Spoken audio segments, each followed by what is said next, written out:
நாம் தமிழர் கட்சியின் கரும்பு விவசாயி சின்னத்தை பெற்ற பாரதிய மக்களைக்கிய கட்சி தமிழகம் மற்றும் புதுச்சேரியில் உள்ள 40 தொகுதிகளிலும் போட்டியிடப் போவதாக அறிவித்துள்ளது. 2024 மக்களவைத் தேர்தலில் தனித்து போட்டியிடப் போவதாக அறிவித்திருந்த நாம் தமிழர் கட்சியின் கரும்பு விவசாயி சின்னம் வேறு மாநில கட்சியான பாரதிய மக்களைக்கிய கட்சிக்கு ஒதுக்கப்பட்டது.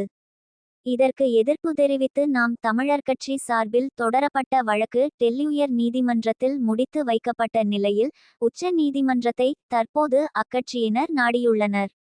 இது தொடர்பான வழக்கு உச்ச நீதிமன்றத்தில் இன்று விசாரணைக்கு வரவுள்ள நிலையில் கரும்பு விவசாயி சின்னத்தை பெற்ற பாரதிய மக்களைக்கிய கட்சி தமிழகம் மற்றும் புதுச்சேரியை சேர்த்து 40 தொகுதிகளிலும் தாங்கள் போட்டியிடப் போவதாக தற்போது அறிவித்துள்ளது.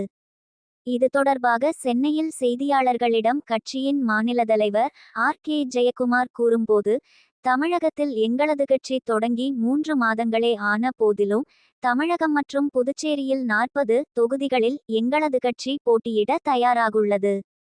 இதற்காக வேட்பாளர் தேர்வு நடைபெற்று வருகிறது. நாம் தமிழர் கட்சி தலைமை ஒருங்கிணைப்பாளர் சீமான் வேண்டுமானால் எங்களுடன் கூட்டணி சேர்ந்து கொள்ளலாம். அப்போது அவருக்கு கரும்பு விவசாயி சின்னம் வழங்கப்படும். ஆனால் மற்றபடி அவருக்கு 100% சின்னம் கிடைக்க வாய்ப்பில்லை. அதேபோல எங்களுக்கும் பாஜகவுக்கும் எந்த சம்பந்தமும் இல்லை என்றார்.